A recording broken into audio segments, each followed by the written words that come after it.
यहाँ से स्टार्ट करेंगे।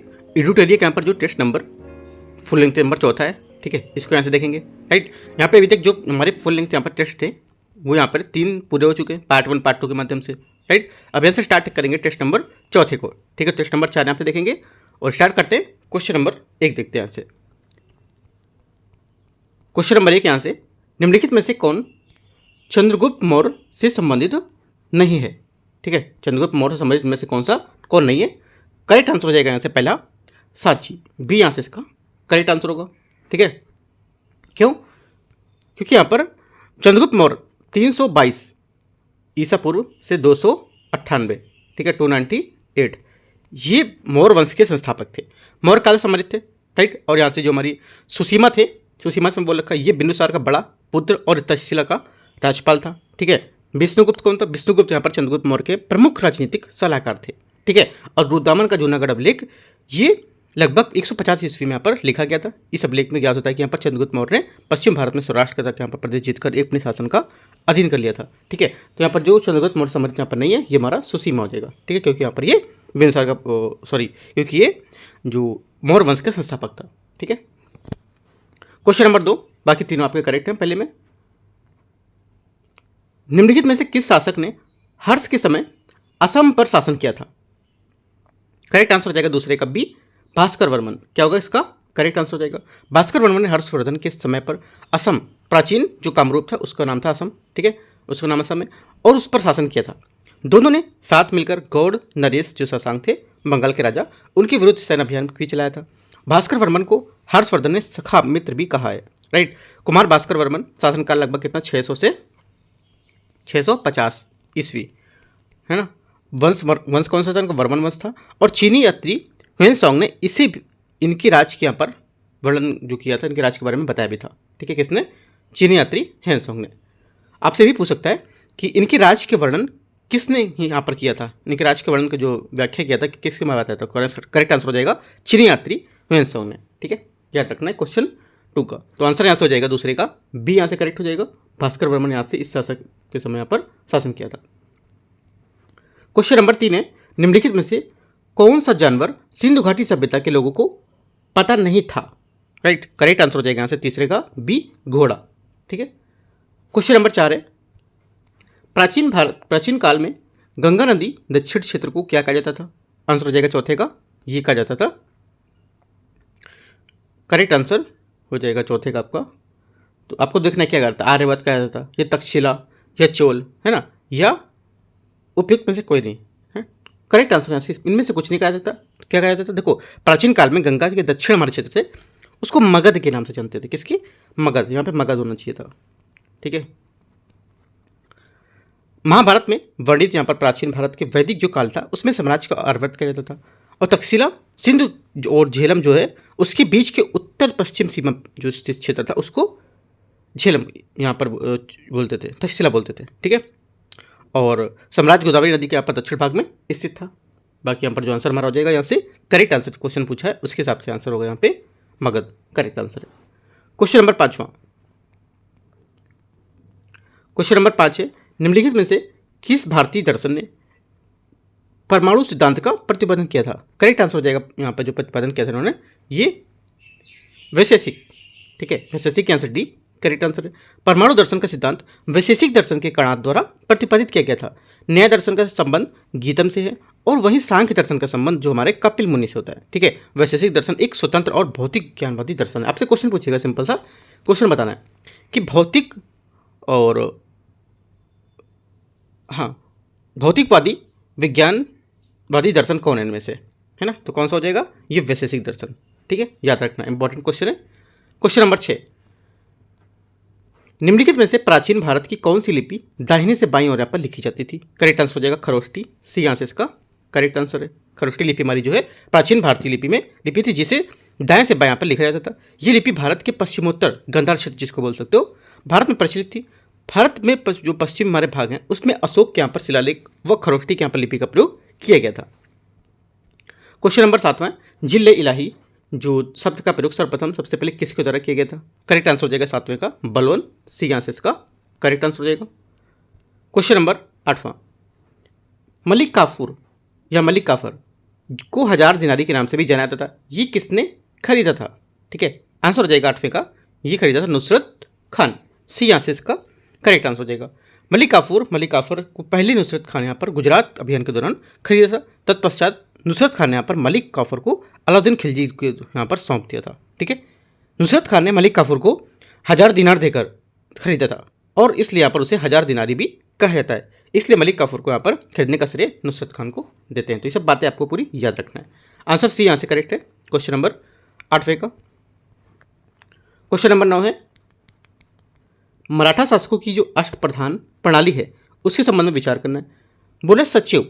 ठीक है, सचिव क्या होगा? देखो यहाँ पर जो सचिव थे ये सुरनवीस, ठीक है, सुरनवीस राजकीय जो हमारे पत्र व्यवहार थे उसका कार्य करते थे, देखना। ठीक है, तो यहाँ से हो जाएगा इसका ए का 2 ये पत्र। पेशवा क्या थे? पेशवा हमारे प्रधानमंत्री होते थे। ठीक है, सुमंत क्या होते थे? सुमंत होते थे यहाँ से ये, या सुमंत या दबीर बोल सकते हो, यहाँ पे दबीर भी लिख सकते हो था। तो सुमंत यहाँ पे लिखा है तो सुमंत हमारे विदेश मंत्री हो जाएंगे। ठीक है, अमात्य क्या होते थे? अमात्य यहाँ से जो हमारे वित्त और राजस्व मंत्री है ना, या मजूमदार, वित्त और राजस्व मंत्री या मजूमदार। तो यहाँ से सुमंत का मैंने क्या देखा दिया, सुमंत यहाँ पर विदेश मंत्री होना चाहिए ना, मैंने मिस्टेक कर दिया इसमें। सुमंत विदेश मंत्री है, अमात्य यहाँ पर वित्त मंत्री है ना, यहाँ से हो जाएगा। और एक और पॉइंट लिख सकते हो यहाँ से, जो सुमंत होते थे वो क्या होते थे? अच्छा, सुमंत लिखा हुआ है, सुमंत। सेनापति क्या होते थे? सेनापति सर ए नौबत, सेना यहाँ पर भर्ती के लिए यहाँ पर उनका प्रबंधन करना। ई नंबर यहाँ पे नोट कर सकते हो। ठीक है, और एफ नंबर भी यहाँ पे लिख सकते हो। अब कौन सा छोटा है एफ नंबर? सचिव हो गया, सुमंत, सुमंत हो गया है, पेशवा भी हो गया है, मत वाक्य नवीस, हाँ वाक्य नवीस। ठीक है, वाक्य नवीस या मंत्री ये क्या करते थे? ये दैनिक कार्यों को दरबार के प्रतिदिन कार्यविधि जो कार्रवाई होती है इसका विवरण देखते थे। ठीक है, तो ये आप एफ नंबर में लिख सकते हो। तो 2 बातें जो एक्स्ट्रा पता है ये आप नोट कर सकते हो, बाकी ये आप मैचिंग के हिसाब से सामने सामने अपना लिख सकते हो। ठीक है, यहाँ से फिलहाल जो 9वें का आंसर है यहाँ से हो जाएगा ए नंबर करेक्ट है इसका। क्वेश्चन नंबर 10, फुतुहात ए आलमगिरी किसके द्वारा लिखी गई थी? फुतुहात ए आलमगिरी किसके द्वारा लिखी गई थी?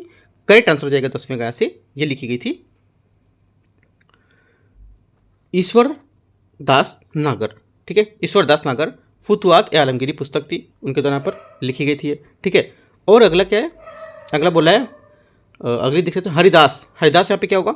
देखो यहाँ पर जो हरिदास है इनके द्वारा लिखी गई थी पुस्तक।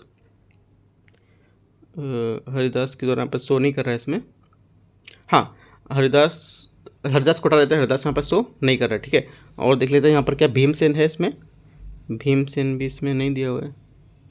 ईश्वरदास नगर, जो ईश्वरदास नागर है इन्होंने क्या लिखी थी? इन्होंने लिखी थी फुतुहात ए आलमगिरी। ठीक है, ठीक है, तो मैंने आपको बता ही दिया 10वें का जो आंसर था सी। ठीक है, और भीमसेन तो इसमें है नहीं, बाकी छोड़ दो, इसमें कोई स्टेटमेंट और दे भी नहीं रहा है ना। यहाँ पर देता तो मैं आपको एक एक बारे में सबके पूरी समझा देता। या आप ना गूगल करके इन तीनों पॉइंट को एक बी जो है दोनों इनको देख सकते हो। ठीक है, क्योंकि यहाँ पर फिलहाल आंसर जो है हमारे पास 21 का है, ईश्वर नगर का, यहाँ पर ये फुतुहात ए आलमगिरी। राइट, क्वेश्चन नंबर 11 है, इनमें से किस जो प्रसिद्ध हमारे शासक हैं उसने अपनी माता के नाम पर विजयनगर के पास नागलपुरम की एक उपनगरी बस्ती की स्थापना की थी? आंसर हो जाएगा 11वें का कृष्णदेवराय। ये यहाँ से इसका करेक्ट आंसर हो जाएगा। ठीक है, कृष्णदेवराय विजयनगर साम्राज्य के तुलु वंश के सबसे प्रतापी शासक था। उन्हें आंध्र भोज के उपाधि के रूप में भी जाना जाता। ठीक है, इन्होंने नागलपुरम नामक नगर तथा विट्ठल स्वामी हजारा मंदिर का निर्माण कराया था। इनके दरबार में अष्टदिग्गज रहते थे। ये यहाँ से क्या होगा? 11वें का करेक्ट आंसर है। क्वेश्चन 12, मैकाले की भारतीय शिक्षा पर अपना प्रसिद्ध मिनट कब जारी किया था? करेक्ट आंसर हो जाएगा 12वें का, ये जारी किया था 2 फरवरी 1835। ठीक है, कब? 2 फरवरी 1835। सी यहाँ से इसका करेक्ट आंसर हो जाएगा। 2 फरवरी 1835 को मैकाले ने मिनट ऑन एजुकेशन प्रस्तुत किया था। इस मिनट में उन्होंने भारत में अंग्रेजी माध्यम से उच्च शिक्षा देने की सिफारिश की थी।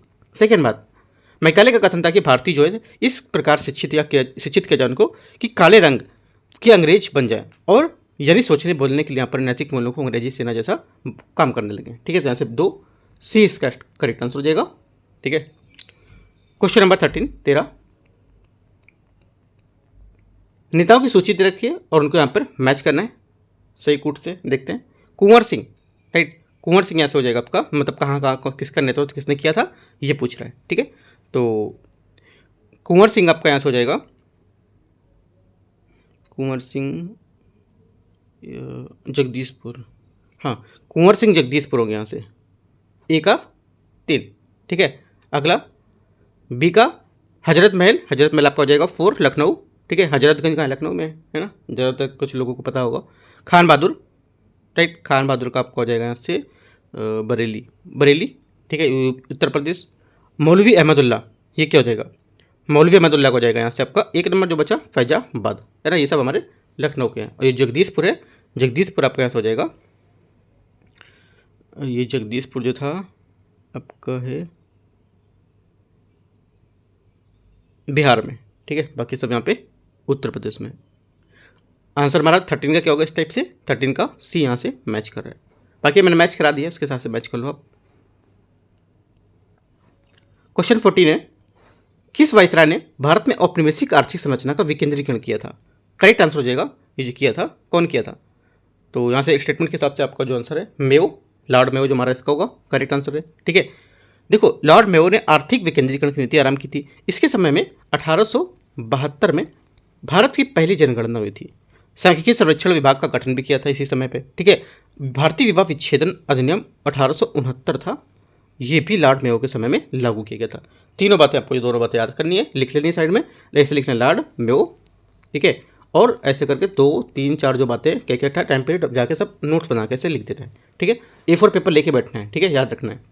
जब भी टेस्ट कराऊँ मैं तो आपको A4 पेपर एक लेके बैठना है, जो इंपॉर्टेंट बातें हैं वो सब आपको नोट करते रहना, क्योंकि यहाँ पर एग्जाम के टाइम पे आप इन सबको रिवीजन कर सकते हो, टेस्ट को रिवीजन नहीं कर पाओगे, ठीक है, क्योंकि इतना टाइम नहीं रहता कि आप टेस्ट को रिवीजन करो, राइट। तो इस वजह से सब पॉइंट आप नोट करते चलो, वहीं से आप इनका सबका रिवीजन करते रहना। ये यहाँ से करेक्ट आंसर है। क्वेश्चन नंबर 15, स्थानीय प्रेस अधिनियम की अनुमति, हमारी जो स्थानीय प्रेस अधिनियम की अनुमति थी, ये देखो, ये हमारे वर्नाकुलर प्रेस एक्ट 1878 का उद्देश्य, जो हमारी स्थानीय प्रेस था, इसका दमन करना। और इसमें विशेष प्रावधान था कि यहाँ पर समाचार पत्र असंतोष या जो धार्मिक दृश्य फैलाते थे तो जिला मजिस्ट्रेट जमानत राशि की मांग कर सकता था, और प्रेस उपकरण जिसमें समाचार पत्र यहाँ पर प्रिंटिंग के लिए दिया जाता था उसको जब्त कर सकता था, ठीक है। तो यहाँ पर पहली बात सही है, क्योंकि यहाँ पर जब्त कर ली जाती थी। और यदि समाचार पत्रों में कुछ भी प्रकाशित किया जाता तो यहाँ पर आपत्तिजनक पाया गया तो प्रेस उसको भी प्रेस जब्त कर लिया था, ये भी मैंने आपको बात बताई, ठीक है। तीसरी बात, यदि समाचार पत्रों में कुछ भी यहाँ पर प्रकाशित किया जाए तो आपत्तिजनक पाया तो भी प्रिंटिंग को जब्त कर लेते। तो तीनों बातें हमारे यहाँ से करेक्ट है। एक्स्ट्रा बात भी हो सकती थी कि यहाँ पर जो मजिस्ट्रेट थे उसके निर्णय के विरुद्ध कोई अपील नहीं कर सकते थे आप, राइट। यदि अधिनियम में छूट पाने के लिए स्थानीय भाषा का समाचार पत्र पर पूर्व सेंसरशिप अनिवार्य कर दी गई, तो ठीक है। जनता के विरोध के कारण वर्ष 1882 में लॉर्ड रिपन ने इस अधिनियम को निरस्त कर दिया था। 3 बातें तो करेक्ट हैं। चौथी बात जो मैंने आपको बताई कि जो मजिस्ट्रेट के निर्णय के विरुद्ध कोई अपील भी यहाँ पर नहीं कर सकते थे, ठीक है। तो ये भी चौथी बात है, क्या होगा आंसर हमारा? 1 से अधिक इसका आंसर है। देखो, आपको इससे मतलब नहीं है डी से स्टेटमेंट क्या बोला, क्योंकि सेम क्वेश्चन नहीं पूछेगा पेपर में, आपको बात याद रखनी है। पहली बात ये करेक्ट है, दूसरी बात ये तीसरी है, और चौथी जो मैंने बात बताई, तो चारों पॉइंट आपको यहाँ से प्रेस अधिनियम के बारे में ऐसे लिखना है, प्रेस अधिनियम, और ऐसे करके नोट्स अपने पॉइंट को बना लेना है। ऐसे नहीं लिखना जैसे यहाँ पर लिखा है प्रेस अधिनियम लिखा और लिखते चले जा रहे हैं, भर दिया पूरा पेज हो गया, नहीं। ये आपको प्रेस अधिनियम लिखना है, ये पॉइंट ऐसे करके, इधर 4 पॉइंट है तो चारों पॉइंट को ऐसे करके दूर दूर तक बताओ, ऐसा, ठीक है। ऐसे करके नोट्स बना, तो आपको जब देखोगे तो देखते ही याद हो जाएगा। उसमें क्या होगा, बहुत बोरिंग लगेगा पढ़ने में कि लाइन बाई लाइन लिखा है, कौन इसको पढ़े, छोड़ो, ठीक है। तो याद रखना है कैसे आपको क्वेश्चन पढ़ना है, क्या बातें आपको लिखनी है।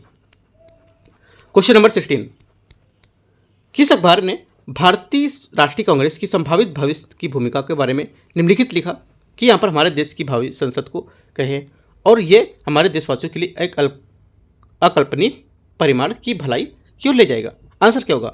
16वें का आंसर हमारा हो जाएगा द इंडियन मिरर, है ना, ये यहाँ से इसका करेक्ट आंसर है। द इंडियन मिरर 19वीं शताब्दी में, ठीक है, कब एक भारतीय समाचार पत्र था जिसे 1861 में देवेंद्र नाथ टैगोर द्वारा मनमोहन सिंह घोष से शुरू किया था। कोलकाता से प्रकाशित होने वाला ये एक समाचार पत्र के रूप में शुरू किया गया था, बाद में दैनिक हो गया था, ठीक है। पहले साप्ताहिक था और बाद में यहाँ पर दैनिक हो गया था, ठीक है। आपसे बोलेगा ये जो समाचार पत्र था ये डेली आता था, है ना, तो क्या गलत होगा? क्योंकि पहले साप्ताहिक था। यह बोलेगा समाचार पत्र जब स्टार्ट किया गया था तभी से यहाँ पर दैनिक समाचार पत्र था, ये तो गलत होगा, ठीक है। ये समाचार पत्र ने राष्ट्रीय भावनाओं को व्यक्त करके और भारतीय स्वतंत्रता आंदोलन को बढ़ावा देने के लिए महत्वपूर्ण भूमिका निभाई थी। तो इससे बातें जो देखो, जो एक्स्ट्रा बातें हैं वो नोट करते जाएगा, क्योंकि दिमाग में कुछ टाइम तक ही रहेंगी। दूसरा टेस्ट करोगे, दूसरी चीज़ करोगे, भूल जाओगे हमसे क्या मैंने कहा था, कहाँ पे किसकी बात कही थी। तो की पॉइंट आप नोट करते रहोगे तो जैसे ही देखोगे ना नोट्स में, तुरंत सभी बातें आपको याद आ जाएगी कि यहाँ पर मैंने इससे पढ़ा था, ठीक है।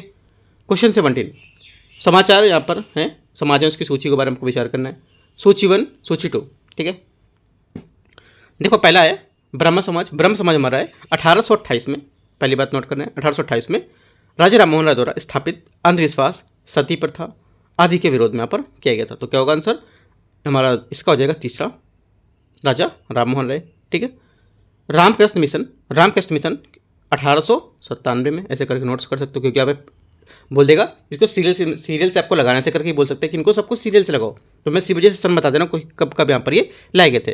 रामकृष्ण मिशन 1897 स्वामी विवेकानंद द्वारा। ठीक है। Servants of society, servants of India society तो है ये 1905 में गोपाल कृष्ण गोखले द्वारा, गोपाल कृष्ण गोखले द्वारा 1905 में। ठीक है। विधवा विवाह समाज ये था, पंडित विष्णु शास्त्री ने विधवा विवाह समाज का समर्थन का आंदोलन चलाया था। तो यहाँ से ये हो जाएगा आंसर हमारा 17 का हो जाएगा बी करेक्ट। क्वेश्चन नंबर 18, किसानों द्वारा विपत्तियों का सामना करने को उजागर करने के लिए सहजानंद सरस्वती ने किस समाचार पत्र को प्रकाशित किया था? करेक्ट आंसर हो जाएगा 18 का ए लोक संग्रह। ठीक है। लोक संग्रह हमारा समाचार साप्ताहिक समाचार पत्र था। 1930-40 के दशक में बिहार, उत्तर प्रदेश आदि हिंदी भाषी क्षेत्रों में पढ़ा जाता था, ये है ना। दूसरी बात, सहजानंद सरस्वती ने इनका प्रयोग किसान आंदोलन और यहाँ पर ब्राह्मणवाद विरोधी जो विचार फैलाने के लिए पर किया था। ठीक है। सहजानंद सरस्वती जो थे 22 फरवरी 1889 को और 25 जून, मतलब 1889 से 25 जून 1950 था उसमें यहाँ पर इनका जो टाइम पीरियड था ये बताया गया। ठीक है। तो क्या हो जाएगा 18वें हमारा ए लोक संग्रह इसका करेक्ट आंसर। दो बातें एक्स्ट्रा बताई वो भी आपको नोट कर लेना है। क्वेश्चन नंबर 19 है new lamps for old the old किसने लिखा है? करेक्ट आंसर हो जाएगा ये लिखा है अरबिंदो घोष ने। ठीक है, याद रखना है। आगे रखते हैं, बिहार में भारतीय राष्ट्रीय कांग्रेस के 100 वर्ष किसके द्वारा संपादित हैं? 100 वर्ष किसके द्वारा संपादित हैं? करेक्ट आंसर हो जाएगा पीएन ओझा, बी यहाँ से करेक्ट होगा। यहाँ पर जो पीएन ओझा है भारतीय इतिहासकार व विद्वान है। ठीक है। और पुस्तक बिहार में भारतीय राष्ट्रीय कांग्रेस का इतिहास 1885-1895 यहाँ पर इनका ये थे पुस्तक इनकी।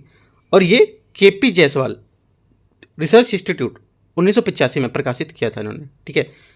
अन्य इनके ग्रंथ कौन कौन से थे? बिहार पास्ट द प्रेजेंट ये भी था इनका। ठीक है। दूसरा लिख सकते हो, दूसरा कौन सा था?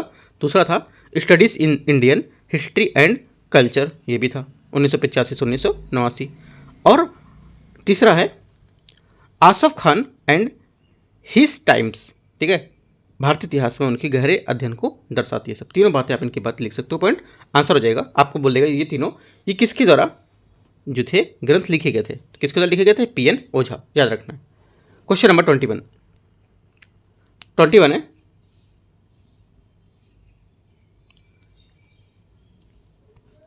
सूची 1 और सूची 2 को मैच करना है।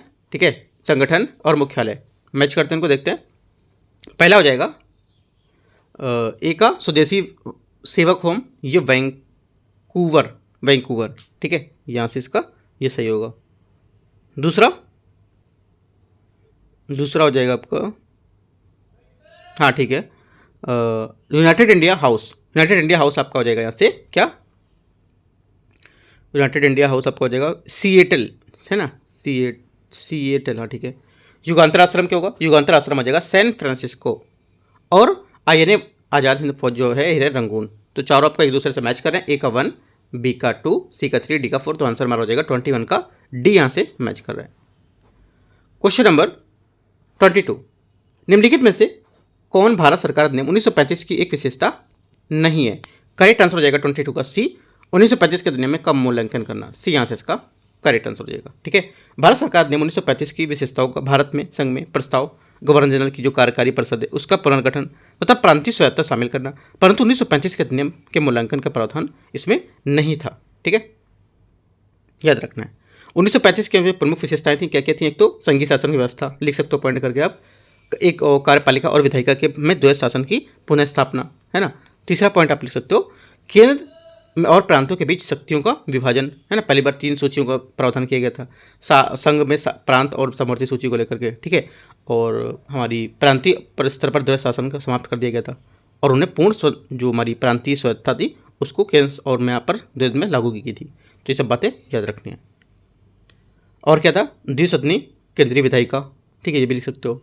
न्यायपालिका का प्रावधान किया गया था, संघीय न्यायपालिका की स्थापना की गई थी 1937 में, है ना। वोट का अधिकार दिया गया था, सीमित मताधिकार, और आरक्षण और पृथक जो हमारी निर्वाचिका हैं उसके यहाँ पर दिया गया था। आरबीआई की स्थापना की गई थी, ठीक है। मुस्लिमों के साथ यहाँ पर जो सिख, दलित, एंग्लो इंडियंस, यूरोपीय आदि यहाँ पर उनको आरक्षण था, ठीक है। रैयत सरकार दी गई थी, जैसे खेड़ा गुजरात में। भारत छोड़ो आंदोलन के दौरान यहाँ पर समानांतर सरकारें गठित की गई।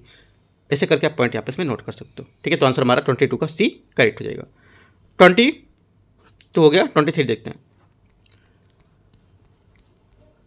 भारत छोड़ो आंदोलन के दौरान बहुत से स्थानों में राष्ट्रीय सरकारें स्थापित की गई थी, उन पर विचार करना है कौन सा यहाँ पर सही नहीं है। इसमें जो यहाँ पर सही नहीं है 23 का, यह आंसर हो जाएगा यहाँ से ए, रैयती सरकार खेड़ा गुजरात। यहाँ पर इसमें सही नहीं, क्योंकि यहाँ पर रैयती सरकार खेड़ा गुजरात ये भारत छोड़ो आंदोलन के दौरान पर समानांतर सरकारें थी, है ना। तो यहाँ से ये गलत हो जाएगा। बाकी आपकी प्रति सरकार, प्रजामंडल और जाति सरकार ये आपका सब करेक्ट होंगे, तीनों बातें, राइट। क्वेश्चन नंबर 24, भारत, चीन और इंग्लैंड के बीच त्रिकोणीय व्यापार का मुख्य आर्थिक अधिकार क्या था, या आर्थिक आधार क्या था। करेक्ट आंसर हो जाएगा इसका, आर्थिक आधार था अफीम, ठीक है। देखो, आर्थिक और औपनिवेशिक रणनीति पर आधारित यहाँ पर व्यापारिक तंत्र था ये अफीम, ठीक है। दूसरी बात, भारत से चीन को अफीम बेचता था, है ना। चीन से यहाँ पर इंग्लैंड को चाय या रेशम, चीनी जूट बेचता था, ठीक है। और इंग्लैंड से भारत को क्या बेचता था, इंग्लैंड से भारत को यहाँ पर तैयार वस्तुओं जैसे कपड़े, मशीनें आदि यहाँ पर भेजता था। भारत एक उपभोक्ता बाजार बन गया था, जो कच्चा माल भी यहाँ पर देता रहता था, ठीक है। तो आंसर यहाँ से बी 24 का करेक्ट आंसर हो जाएगा। कहाँ क्या बेचता था आप यहाँ पे पॉइंट करके जो मैंने बताया आप लिख सकते हो। 25, लॉर्ड मेयो के 1870 के संकल्प के बारे में आपको विचार करना है, कौन सा सही होगा। पहली बात, केंद्रीय और प्रांतीय वित्त विभाजन करने वाला ये पहला कदम था इसका, ठीक है। पहला क्या होगा, पहली बात यहाँ से 25 की जो रहेगी ये करेक्ट है ना। पहली बात यहाँ से सही है। दूसरा, प्रांतीय सरकारों को कुछ सेवाएं प्रशासित करने का अधिकार देता था, ये भी बात हमारी करेक्ट है। और इसमें मौजूदा जो हमारी असमानता थी उसको सुधारने का भी प्रयास किया इसने, राइट। इसने प्रांतों की वास्तविक आवश्यकताओं पर भी ध्यान केंद्रित किया। तो क्या लिखोगे आप, लॉर्ड मेयो, चारों पॉइंट ऐसे करके नोट करके लिख सकते हो। आगे क्वेश्चन देखते हैं, सभी स्टेटमेंट इसके करेक्ट हैं, आंसर क्या होगा, सी करेक्ट है। क्वेश्चन नंबर 25 हो गया। 26, भारत के स्वतंत्रता यहाँ पर जो संग्राम है उसके दौरान निम्नलिखित घटनाओं पर विचार करना है, ठीक है। देखते हैं इनको। पहला आपका हो जाएगा सूरत विभाजन 1907, ठीक है। सूरत विभाजन हो जाएगा 1907, तो यहाँ से 1907 आप लिख सकते हो सूरत विभाजन का, ठीक है। अगला क्या है, अगला यहाँ पर है आपका, यहाँ से होगा मिंटो मार्ले मिंटो सुधार 1909, ठीक है। मार्ले मिंटो सुधार 1909। अगला क्या आएगा उसके बाद, ये हो गया, ये हो गया। उसके बाद आ जाएगा आपका होम रूल आंदोलन 1916, होम रूल आंदोलन 1916। उसके बाद क्या हो जाएगा, खेड़ा, खेड़ा आपका हो जाएगा यहाँ से कितना, 1918, ठीक है। मैच करेंगे तो 9 7, पहले दूसरा, फिर चौथा, फिर पहला, 2 4 1 2 4 1 3, है ना। 2 4 1 3, 2 4 1 3, ए यहाँ से 26 का करेक्ट आंसर। अगला देखते हैं 27 नंबर। 27 है, निम्नलिखित में से किस आंदोलन ने महात्मा गांधी ने भूख हड़ताल को हथियार के रूप में सर्वप्रथम प्रयोग किया था। करेक्ट आंसर हो जाएगा 27 का बी, अहमदाबाद हड़ताल, बी इसका करेक्ट आंसर है, ठीक है। क्वेश्चन नंबर 28 है, 1940 में विनोबा भावे ने व्यक्तिगत सत्याग्रह कहाँ से प्रारंभ किया गया था। करेक्ट आंसर है यहाँ से स्टार्ट किया था ये पवनार, महाराष्ट्र। व्यक्तिगत सत्याग्रह की शुरुआत 17 अक्टूबर, ठीक है, 17 अक्टूबर 1940 को, 17 अक्टूबर 1940 को, राइट। पवनार आश्रम महाराष्ट्र से हुई थी। पहले सत्याग्रही विनोबा भावे थे और दूसरे सत्याग्रही जवाहरलाल नेहरू थे तथा तीसरे सत्याग्रही ब्रह्मदत्त थे। तीनों आपको लिख लेने, याद रखना है। आंसर यहाँ से 28 का सी करेक्ट है। क्वेश्चन नंबर 29 या 29 नंबर, 1918 में मॉन्टेग्यू चेम्सफोर्ड सुधार पर कांग्रेस ने एक महत्वपूर्ण रुख अपनाया था, जिसके कारण पुराने जो हमारे उदारवादी अवशेष थे सतपुर जयकर और अपर चिंतामणि वो टूट गए थे, जिन्हें गठन किया था किसमें, इंडियन नेशनल लिबरल फेडरेशन का गठन यहाँ पर किया था। तो यहाँ से ए करेक्ट आंसर हो जाएगा 29 का, ठीक है। क्वेश्चन नंबर 30 नंबर है, भारत छोड़ो आंदोलन के बारे में निम्नलिखित में से दौरान खुफिया रेडियो किसने प्रारंभ किया था। खुफिया रेडियो किसने प्रारंभ किया था। करेक्ट आंसर हो जाएगा इसका, ये किया था 30 का उषा मेहता, ए यहाँ से इसका करेक्ट आंसर हो जाएगा। उषा मेहता ने भारत छोड़ो आंदोलन के दौरान अपने सहयोगी के साथ 14 अगस्त 1942 को, ठीक है, 14 अगस्त 1942 को खुफिया कांग्रेस रेडियो का प्रारंभ किया था। ये रेडियो लगभग हर दिन अपनी जगह बदलता रहता था ताकि यहाँ पर अंग्रेज अधिकारी उसे पकड़ ना सके, और रेडियो जिसने यहाँ पर रेडियो थी उस रेडियो की सहायता से आंदोलन को आगे बढ़ाया था। ठीक है, इंपॉर्टेंट बात याद रखना है। 31 है, निम्नलिखित में से कौन टेस्ला के समतुल्य है? टेस्ला के समतुल्य में से कौन से? करेक्ट आंसर हो जाएगा 31 का डी, न्यूटन प्रति एम्पियर मीटर। ठीक है। 32, एक बस सीधे रास्ते से चल रही है, अचानक दाईं ओर तेज मोड़ लेती है, बस में बैठे यात्री कैसे झुकेंगे बताना है ना, सोच के देखना है अपने मन में। ये बाईं ओर झुकेंगे, किधर झुकेंगे? बाईं ओर, तो सी हमारा क्या होगा इसका करेक्ट आंसर होगा। ठीक है, हालांकि ऐसा इसलिए क्योंकि यहाँ पर गतिशील बस में बैठे यात्रियों का शरीर जो है गतिशील होता है, एवं बस के अचानक दाईं ओर मुड़ने पर जो बैठे यात्री हैं उनके शरीर कमर नीचे से वाला हिस्सा जो होता है जो बस के संपर्क में रहता है और गतिज जो जड़त के कारण यहाँ पर दाईं ओर यहाँ पर मुड़ जाता है, लेकिन यहाँ पर कमर ऊपर वाला जो हिस्सा होता है ये स्थिति को संतुलित करने के लिए बाईं ओर मुड़ जाता है। ठीक है, याद रखना है। तो आंसर हमारा सी करेक्ट आंसर होगा। क्वेश्चन नंबर 33, एक संगीत कार्यक्रम में ऑर्केस्ट्रा बजाने से पहले एक सितार वादक तनाव में समायोजित करने की कोशिश करता है और स्ट्रिंग के यहाँ पर उपयोग के रूप में बांधता है। ऐसा करके वह क्या ठीक करने की कोशिश करता है बताना है। करेक्ट आंसर हो जाएगा 33 का, ये अन्य वाद्य यंत्रों की आवृत्ति के साथ साथ सितार स्ट्रिंग की आवृत्ति को ठीक करना है। ठीक है, ए आंसर इसका करेक्ट आंसर होगा। क्वेश्चन नंबर 34, जब एक टेलीस्कोप की अभिदर्शक लेंस का व्यास बढ़ता है तब टेलीस्कोप की विभेदन क्षमता क्या होती है? इसकी विभेदन क्षमता क्या होती है? बढ़ती है। ठीक है, क्या होगी? बढ़ेगी, क्योंकि हमारा जो विभेदन क्षमता होता है उसका फॉर्मूला होता है डी अपॉन विभेदन क्षमता इक्वल डी अपॉन 1.22 लेमडा। ठीक है, तो यहाँ से जो आंसर हो जाएगा इसका वो निकालेंगे तो हमारा हो जाएगा बढ़ेगा, है ना, विभेदन क्षमता हो जाएगी प्रोपोर्शनल टू डी, तो यहाँ से बढ़ेगी है।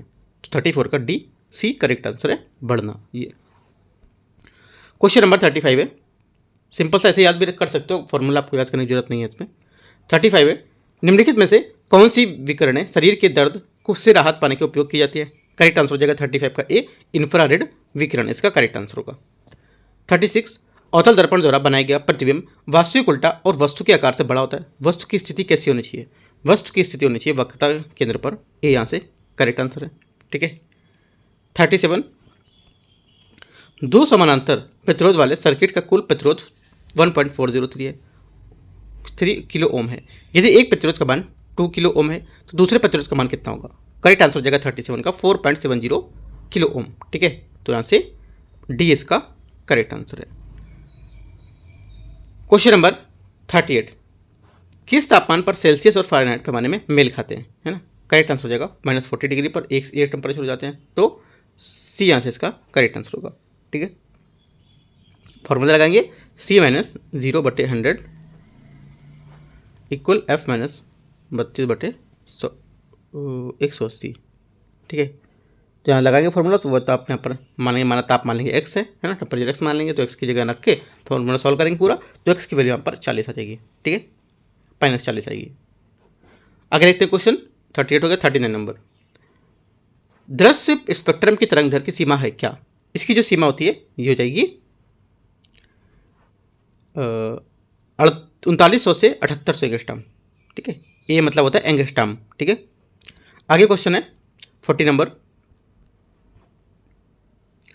निम्नलिखित में से कौन सा सही सम्मिलित नहीं कर रहा है? 40 में सही सम्मिलित जो नहीं है ये हमारा हो जाएगा गैल्वेनोमीटर विद्युत प्रतिरोध। जो हमारा गैल्वेनोमीटर होता है ये विद्युत धारा और विद्युत धारा की दिशा मापता है, ना कि इसका प्रतिरोध नापता है। ठीक है, तो गलत हो जाएगा, आंसर क्या होगा? डी यहाँ से इसका गलत आंसर है।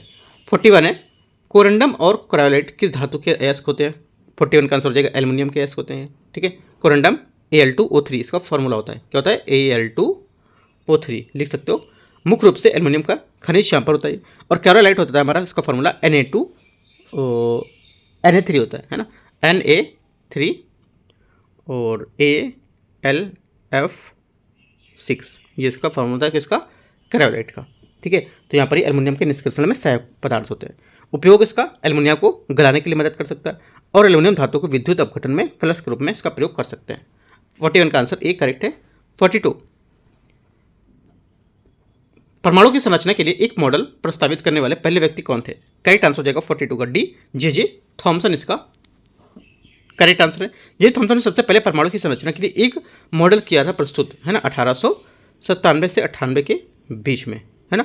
उन्होंने इलेक्ट्रॉन की खोज की थी और ये भी सिद्ध किया था कि परमाणु अविभाज्य है और उसमें ऋणात्मक कण होते हैं, ठीक है। तीसरी बात, उन्होंने परमाणु को जो हमारे प्लम जो पुडिंग मॉडल है उसके रूप में भी यहाँ पर वर्णित किया था, जिसे धनावेशित द्रव को ऋणावेशित इलेक्ट्रॉन यहाँ पर फैले होते हैं। अगला पॉइंट है, ये परमाणु आंतरिक ढांचे को लेकर के प्रस्तावित किया था पहला मॉडल उन्होंने, ठीक है। तो ये सब बातें इनकी जे थॉम्सन की चारों बातें याद रखनी है। क्वेश्चन 43 यहाँ से, कौन सी गैस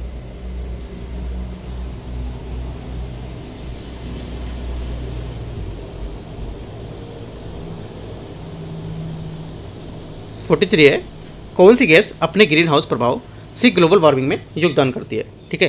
तो आंसर हो जाएगा 43 का डी, उपयुक्त में से एक से अधिक। अभी यहाँ पर जो आवाज़ इसमें आप थोड़ी सी आई होगी ना, तो क्या यहाँ से जो हमारा हेलीकॉप्टर है मतलब एकदम पास से यहाँ से निकले हुए ऐसे ऊपर, ठीक है। क्योंकि यहाँ पर आज 15 अगस्त है, तो यहाँ से मतलब जितना सुरक्षा को लेकर के पूरा मतलब मॉर्निंग से यहाँ से 4 बजे से लेकर के ऐसा करीब पूरा हो रहा है कि मतलब पूरा सुरक्षा से लेकर पूरा बना रखा है, क्योंकि लाल किला से कुछ ही दूरी पर है, राइट। जिस वजह से सुरक्षा की वजह से यहाँ पर इतना थोड़ा बहुत शोर है हेलीकॉप्टर का और भी यहाँ पर जो वाहन है उनका, ठीक है। तो थोड़ा सा मैनेज करना है इसको। और ये भी एक बात और, यहाँ पर स्वतंत्रता दिवस की हार्दिक शुभकामनाएं सबको, ठीक है। अच्छे से पढ़ाई करो और यहाँ पर अभी आपको जो 20-22 दिन बाद एग्जाम है, अच्छे से एग्जाम देना है। बाकी कोई डाउट रहता है आप एकदम से निश्चिंत कमेंट में पूछ सकते हो, या टेलीग्राम चैनल पर आप ज्वाइन करके टेलीग्राम चैनल का जो लिंक है, या पर्सनल आपको बात करना है पूछना है कुछ तो आप पर्सनल भी पूछ सकते हो, ठीक है। मैसेज करो टेलीग्राम पर, मैं आपको कॉन्टैक्ट करूँगा, राइट। कुछ अगर डाउट रहता है एनी टाइम, कुछ भी प्रॉब्लम होता है आपको, ठीक है, बता सकते हो, राइट। और अच्छे से सबको पढ़ाई करना है। आज अपना थोड़ा दिन है उसको रेस्ट करो और पढ़ाई करो। अपने क्वेश्चन में आते हैं 43 में, कौन सी गैस अपने ग्रीन हाउस जो प्रभाव से ग्लोबल वार्मिंग से योगदान करती है। आंसर हो जाएगा 43 का डी, इनमें से कोई नहीं, एक से अधिक। तो देखो, एक तो कार्बन डाइऑक्साइड, एक नाइट्रस ऑक्साइड और एक मीथेन, ठीक है। और हमारा हो जाएगा नाइट्रस ऑक्साइड यहाँ पर दे रखा है, हाँ, ठीक है। अगला हो जाएगा फ्लोरिटेटेड गैस, जो हमारी फ्लोरिटेटेड गैस होती है वो, और जलवाष्प यहाँ पर हो जाएगी, ठीक है। ये सब पॉइंट आप यहाँ से लिख सकते हो। ग्रीन हाउस प्रभाव हमारा ये एक ऐसी घटना होती है जहाँ पृथ्वी के वायुमंडल जो होते हैं उसमें उपस्थित उपरोक्त ग्रीन हाउस गैसों के सूर्य ऊष्मा को अवशोषित कर लेता है और पृथ्वी को गर्म करता है। वर्तमान में ग्रीन हाउस गैस की अधिकता एवं अधिक ऊष्मा अवशोषण ये कारण पर ग्लोबल वार्मिंग जैसी समस्या उत्पन्न होती है, ठीक है। आगे देखते हैं 44 नंबर, किस नियम के अनुसार समान ताप पर और दाब पर सभी गैसों के निश्चित आयतन में अणुओं की संख्या समान होती है। करेक्ट आंसर हो जाएगा 44 का डी, अवोगाद्रो का नियम, ठीक है। 45 है, वह ताप जिस पर ठोस, द्रव और गैसीय अवस्थाएं एक साथ रह सकती हैं क्या कहलाता है। यह कहलाता है त्रिक बिंदु। क्या कहलाता है? त्रिक बिंदु। डी यहाँ से करेक्ट आंसर इसका हो जाएगा। 46 है, एक घोल का pH 3 से 6 बदलता है जिसमें H+ आयन की सांद्रता क्या होगी। इसकी सांद्रता हो जाएगी 1000 गुना कम हो जाएगी, है ना। डी यहाँ से इसका आंसर हो जाएगा, ठीक है। फॉर्मूला से निकाल के सॉल्व करेंगे तो यहाँ से ये आएगा इसका आंसर। 47 है, एक तत्व में इलेक्ट्रॉन और यहाँ पर न्यूट्रॉनों की संख्या जो होती है क्रमशः 18 और 20 होती है। इस तत्व की द्रव्यमान संख्या क्या होगी? आंसर हो जाएगा 47 का 38। सी यहाँ से करेक्ट आंसर है। 48 नंबर है, रसायन विज्ञान के अनुसार निम्न में से कौन सा भौतिक परिवर्तन का एक उदाहरण है। भौतिक परिवर्तन का जो उदाहरण हो जाएगा पानी का उबलना। बी यहाँ से क्या होगा? करेक्ट है। भौतिक परिवर्तन के तहत भौतिक जो हमारे गुण होते हैं जैसे आकार, प्रकृति, रंग, अवस्था आदि परिवर्तन होता है, लेकिन यहाँ पर रासायनिक गुण अपवर्तित रहता है। मतलब रासायनिक में गुण में कोई परिवर्तन नहीं होता है, राइट। भौतिक परिवर्तन में कोई नया उत्पाद नहीं बनता है, साथ ही अभिक्रिया को विपरीत करने की समानता जो पदार्थ होता है उसकी मूल अवस्था में प्राप्त कर लेता है। उदाहरण के लिए पानी का उबलना, बर्फ का पिघलना, ये सब आप लिख सकते हो। आगे देखते हैं क्वेश्चन 49, निम्न में से किस धातु का विद्युत चालकता सबसे अधिक होती है। करेक्ट आंसर हो जाएगा 49 का यहाँ से रजत। मतलब किसी ठोस पदार्थ की जो हमारी विद्युत चालकता है इसमें मुक्त इलेक्ट्रॉनों की संख्या उस पर निर्भर करती है। धातुओं की उनकी संख्या से अधिक होने के कारण विद्युत धातुएं सबसे अच्छी चालक होती है। और विद्युत चालकता चांदी मतलब रजत मतलब चांदी होती है, ठीक है। चांदी है ना, उसके बाद आपका हो जाएगा मतलब रजत, चांदी और तांबा, टी लिख दे रहा हूँ, ठीक है। उसके बाद आपका हो जाएगा सोना, एस लिख दे रहा हूँ, गोल्ड, और एल्युमिनियम बाद में आएगा, फिर बेरिलियम, फिर कैल्शियम, फिर मैग्नीशियम, फिर सोडियम, ऐसे करके यहाँ से आते जाएंगे आगे, ठीक है। देखो एल्युमिनियम का तार हम लोग यूज करते हैं ना, उसके पहले भी यहाँ पर 3 और अच्छे यहाँ पर कंडक्टर हैं। कौन से? सोना, तांबा, चांदी। अगर ये सब लगा देंगे तो चोर लोग हैं ना उड़ जाएंगे, ये सब लेके ही कहेंगे इसको चोरी कर दो, है ना। तो इस वजह से एल्युमिनियम को यूज करते हैं। आगे देखते हैं, चांदी के बाद तांबा होता है तो तांबा को यहाँ पर ज़्यादातर हम लोग यूज करते हैं, है ना। आगे क्वेश्चन है 49 हो गया, 49 के बाद 50 देखते हैं। 50 यहाँ से फुलरिन अथवा बकीबॉल कितने कार्बन परमाणु से बना होता है? आंसर हो जाएगा 50 का आंसर डी नंबर, मतलब 60। ठीक है, फुलरिन कार्बन का एक अपर रूप होता है जिसमें 60 कार्बन परमाणु होते हैं। हालांकि अब यहाँ पर C70 है ना, और C90, C120, राइट, ये कार्बन परमाणु वाले पर फुलरिन की भी खोज हो चुकी है, याद रखना है। 51 कलियां विशिष्ट रूप से पाई जाती हैं, है ना, कली जो विशिष्ट रूप से पाई जाती हैं दोनों पत्तियों के आधार एवं शाखाओं के सिरे पर, है ना। तो आंसर क्या होगा? ए यहां से इसका 51 का करेक्ट आंसर है। आगे देखते हैं क्वेश्चन 52।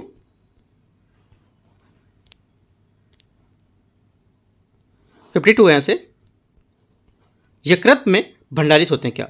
यकृत में क्या भंडारित होते हैं? करेक्ट आंसर हो जाएगा यहाँ से इनमें से कोई नहीं, गलत है, क्योंकि यहाँ पर देखो यकृत में संग्रहित होने वाले विटामिन ए, ठीक है, डी, ई, के तथा B12, है ना, ये होते हैं। विटामिन ए, डी, ई, के वसा में घुलनशील होते हैं, जबकि यहाँ पर B12 तो जल में घुलनशील विटामिन है ना। इसमें से जो आंसर हो जाएगा हमारा ये कोई नहीं यहाँ पर है, राइट। यहाँ पर बोला ABCD, ABC है ना, यहाँ पर AB मतलब AD के यहाँ पर नहीं दिया है, तथा B12, है ना, याद रखना है।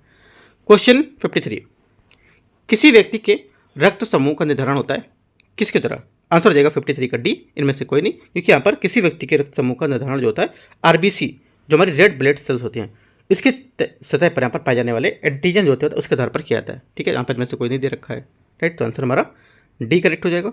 डी आपको नहीं लिखना है, आपको ये बात लिखनी जो मैं बात बता रहा हूँ वो, ठीक है। तो आगे क्वेश्चन देखते हैं 54 नंबर। निम्नलिखित में से किस जीवाणु बीमारी को प्लीहा ज्वर कहा जाता है? करेक्ट आंसर हो जाएगा आंसर 54 का, ये एंथ्रेडिक्स इसका जो है, इस बीमारी को प्लीहा ज्वर कहा जाता है। ठीक है, आगे क्वेश्चन है 55। यहाँ से 55 है, इनमें से कौन जीभ के स्वाद नहीं है ये बताना है। करेक्ट आंसर हो जाएगा आपका एक तो चौथा मसालेदार, और यहाँ पे एक सातवां तीखा, ये हमारे इसके स्वाद नहीं, तो चौथा सातवां इसका करेक्ट आंसर हो जाएगा बी। क्वेश्चन नंबर 56 निम्नलिखित में से कथनों पर विचार करना है। टेनियासिस एक आंतों का संक्रमण है जो टेप वर्म की 3 प्रजातियों टेनिया सोलियम और टेनिया सन्निगाटा और टेनिया एसियाटिका के कारण होता है। ठीक है, थोड़ा सा अटपटा क्वेश्चन याद रखना है। ए यहाँ से इसका करेक्ट है। दूसरा, जब मस्तिष्क में सिस्ट विकसित हो जाते हैं तो इस स्थिति में न्यूरोसिस्टकोसिस NCC यहाँ पर इसको कहा जाता है, ये भी बात करेक्ट है। दोनों बातें सही हैं, इन दोनों को अच्छे से पढ़ लेना है क्या बोला है। आंसर यहाँ हो जाएगा 56 का, दोनों ए यहाँ से करेक्ट आंसर है। क्वेश्चन नंबर 57 है, क्लोरोफिल सूर्य के प्रकाश के तरंगदैर्घ्य को अवशोषित करता है। आंसर हो जाएगा 57 का लाल और नीले, ए यहाँ से इसका करेक्ट आंसर हो जाएगा। ठीक है, हरे पौधे में क्लोरोफिल वर्णक पाया जाता है, पहली बात। दूसरी बात, क्लोरोफिल में दृश्यमान प्रकाश स्पेक्ट्रम के जो नीले और लाल क्षेत्र हैं उसकी तरंगदैर्घ्य को अवशोषित करता है। ठीक है, क्वेश्चन नंबर 58, पाइन, फर, स्प्रूस, सेडार, लॉर्च, यहाँ पर एक हमारे साइप्रस आदि मशहूर लकड़ी जो उनके उत्पादक में बहुत से भारत के यहाँ जो पहाड़ी क्षेत्र उसमें पाए जाते हैं, ये सभी क्या कहलाते हैं? आंसर हो जाएगा 58 का, ये कहलाते हैं अनावृत बीजी, इसका करेक्ट आंसर हो जाएगा। क्वेश्चन नंबर 59, निम्न में से कौन सा एक सच्चा फल नहीं है? मैं तीनों बार पेपरों में देख चुका हूँ। ठीक है, आंसर हमारे इसको देखते देखते मुझे भी याद हो गए कौन कौन से सच्चे फल है कौन सा नहीं है। ठीक है, आंसर हो जाएगा 59 का ए, सेब। ये तीनों जो पेपर मैंने कराए, करीब एडुटेरिया का भी कराया, एक दो पेपर मैंने और कराया था, वहाँ भी क्वेश्चन देखने को मिला है। आप लोगों ने भी क्वेश्चन देखा होगा, अगर किया है तो ये क्वेश्चन बार बार मिल रहा है, राइट। DNA को किसने अंता पात्र में बनाया है? आंसर हो जाएगा 60 का यहाँ पर ए, आर्थर कोर्नबर्ग, है ना, ये भी यहाँ से करेक्ट आंसर है। आर्थर कोर्नबर्ग जो है इसने आइसोलेट DNA जो हमारे पॉलीमर होते हैं और सिंथेसाइज्ड DNA का अंता पात्र परख नली में बनाया था। इस कार्य के लिए उन्होंने 1959 में चिकित्सा का नोबेल पुरस्कार भी प्राप्त हुआ था। एडवर्ड जेनर ने चेचक का टीका बनाया था, है ना, ये दोनों बातें याद रखनी है। आगे क्वेश्चन देखते हैं 61, निम्न में से कौन सा वह विषय जिसमें संवैधानिक संशोधन आधे से अधिक राज्यों की जो व्यवस्थापिका होती है उसके दौरान अनुमोदन किया जाना अनिवार्य होता है? यह तभी संशोधन संभव होगा जब क्या इसमें से, है ना, जब यहाँ पर राष्ट्रपति का चुनाव हो, ठीक है, और संसद में राज्यों का प्रतिनिधित्व हो और 7वीं सूची में किसी सूची में, ठीक है, ये राज्य विधान परिषद की समाप्ति से ये गलत हो जाएगा। 3 हमारे बात यहाँ से करेक्ट है कि राष्ट्रपति का चुनाव और उसकी पद्धति, संघ राज्यों की कार्यपालिका में शक्ति का विस्तार होना चाहिए, ठीक है, और यहाँ से संसद में राज्यों का प्रतिनिधित्व होना चाहिए, राइट, और 7वीं सूची में कोई भी सूची यहाँ पर शामिल हो, और यहाँ लिख सकते हो वस्तु सेवा कर परिषद से संबंधित हो बंद हो कोई, ठीक है, और यहाँ पर संघ और राज्यों की विधायी शक्तियों का वितरण हो। तो ये सब एक्स्ट्रा पॉइंट यहाँ पे नोट कर सकते हो, जो 2-3 मैंने आपको बताया। यहाँ से राज्य विधान परिषद की समाप्ति हेतु यहाँ पर नहीं होगा इसमें, ठीक है। आगे क्वेश्चन है, तो डी यहाँ से करेक्ट होगा, 1, 2, 3। क्वेश्चन नंबर आगे देखते हैं, 61 हो गया। 62, कॉलेजियम प्रणाली के बारे में निम्नलिखित तथ्यों पर विचार करना है। कॉलेजियम प्रणाली जो है हमारी, पहला, सुप्रीम कोर्ट कॉलेजियम एक 5 सदस्यीय निकाय जिसकी अध्यक्षता भारत के मौजूदा न्यायाधीश CJI करते हैं, और उस समय इसमें न्यायालय में कार्यरत 4 अन्य वरिष्ठ न्यायाधीश शामिल होते हैं। पहली बात क्या होगी, पहली बात यहाँ से इसकी करेक्ट हो जाएगी, है ना, पहली बात यहाँ से इसकी सही है। दूसरी बात, संसद ने विधि द्वारा कॉलेजियम विधि जो प्रणाली उसका प्रारंभ किया था। सेकेंड बात यहाँ से गलत है, क्योंकि यहाँ पर यह प्रणाली संसद की किसी अधिनियम या संविधान के किसी प्रावधान द्वारा स्थापित नहीं की गई थी, बल्कि सर्वोच्च न्यायालय निर्णय के माध्यम से विकसित हुई थी। तो गलत हो जाएगा। उच्चतम न्यायालय ने, उच्च न्यायालय के जो न्यायाधीश है उसकी नियुक्ति कॉलेजियम प्रणाली के माध्यम से ही की जाती थी। गलत है, क्योंकि यहाँ पर जो, हाँ, ये स्टेटमेंट करेक्ट है, क्योंकि यहाँ पर जो बात बोल रहा है कि उच्चतम न्यायालय के जो न्यायालय थे न्यायाधीश, उनकी नियुक्ति कॉलेजियम प्रणाली के माध्यम से ही की जाती थी, ये की जाती है। कॉलेजियम प्रणाली की शुरुआत वर्ष 1993 में न्यायाधीश PN भगवती के ऐतिहासिक जो फर्स्ट जज थे उसके मामले में की गई थी। चौथी बात यहाँ से गलत है, क्योंकि यहाँ पर जो ये था ये 1998 में शुरू किया गया था, ठीक है, 93 में नहीं, तो ये गलत हो जाएगा। आंसर क्या होगा, ओनली 1 और 3 करेक्ट है, तो 62 का करेक्ट आंसर 1 और 3 यहाँ से सही हो जाएगा, सी। क्वेश्चन नंबर 63 है, संविधान के किस संशोधन द्वारा एंग्लो इंडियन समुदाय को आरक्षित सीटों को 2 सीटों को समाप्त कर दिया गया था। आंसर हो जाएगा 63 का, इंपॉर्टेंट बात है यहाँ से 63 का डी, 104वां संविधान संशोधन, ठीक है, 104वां संविधान संशोधन था, और यहाँ पर ये 2019 वाला, राइट। और अनुच्छेद 334 में संसद और राज्य विधानसभाओं की अनुसूचित जाति SC ST और यहाँ पर उनके आरक्षण के लिए 10 साल का यहाँ पर बढ़ाया गया था, और 25 जनवरी 2030 तक यहाँ पर किया गया। शुरू में 70 वर्ष और 1950 तक, यहाँ पर 2020 तक देखा गया था, ठीक है। आंसर हमारा हो जाएगा 104वां संविधान संशोधन 2019, 63 का डी यहाँ से करेक्ट आंसर है। 64 नंबर है, निम्नलिखित में से कथनों पर बताना है कि कौन सा कथन यहाँ से सही नहीं है, ठीक है। धन विधेयक के मामले में राज्यसभा शक्तिविहीन है, ठीक है, क्या होगा, पहला शक्तिहीन है, तो पहला स्टेटमेंट हमारे यहाँ से इसका करेक्ट है। दूसरा, धन विधेयक की शुरुआत राज्यसभा से होती है, ये गलत है, क्योंकि यहाँ पर जो धन विधेयक की शुरुआत है जो राज्यसभा से नहीं होगी, तो ये बात गलत हो जाएगी इसकी।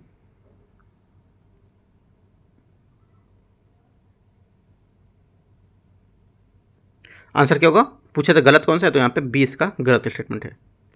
क्वेश्चन नंबर 65,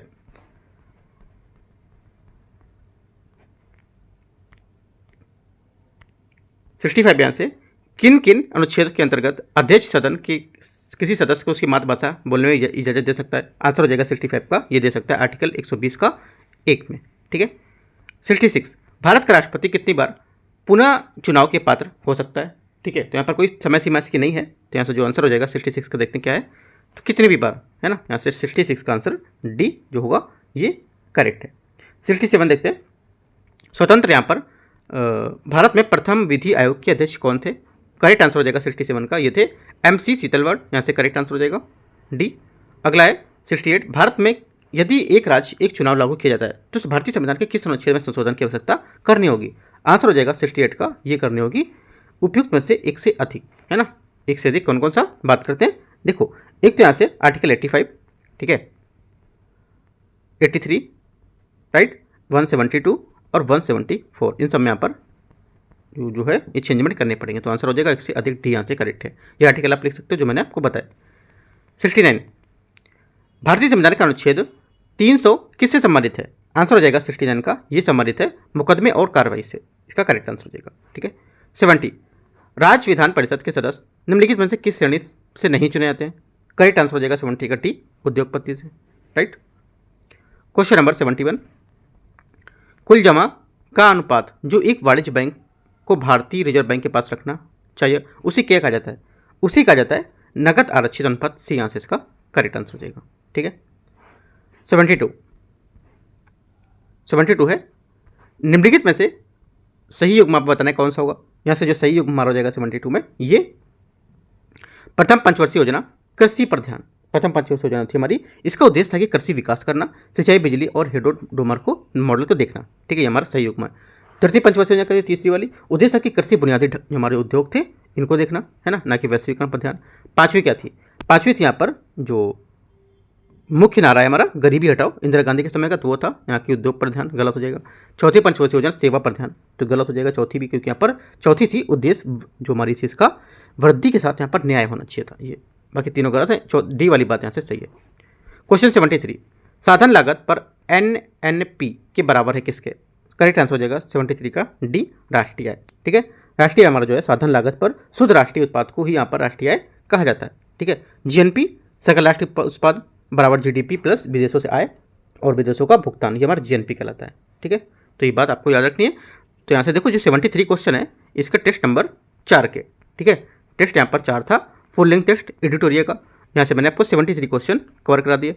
74 से जो रहेंगे वो मैं आपको पार्ट नंबर 2 में कल करा दूंगा, है ना, तो वहाँ से आप इसको देख सकते हो। बाकी कोई डाउट रहता है आप नीचे कमेंट में पूछोगे, और जो भी मैं टॉपिक आपको बताया, कुछ टॉपिक आपको डाउट अगर रहता है तो ये टॉपिक जाके आपको डीप में पढ़ना है, राइट, डीप में थोड़ा सा अपने नोट्स में जाके उसी टॉपिक को डीप में जाके और पढ़ना है। तो करीब देखो जो करीब 45 मिनट का मैं टेस्ट कराया, ठीक है, उसके बाद आप एक घंटे का और उस टेस्ट पे दे दोगे थोड़ा डीप में जाके पढ़ने से, तो ये टेस्ट आपका पूरा अच्छे से क्लियर हो जाएगा। और जो मैंने नोट्स बताया जैसे बना के चलना है वो भी आपको करना है, तो इससे बहुत फायदा मिलेगा, आगे हर क्वेश्चन को लेकर फायदा मिलेगा। ठीक है, बाकी कुछ डाउट रहेगा आप पूछ सकते हो नीचे कमेंट में, राइट। एंड करते हैं इसको यहाँ से। All the best, thank you.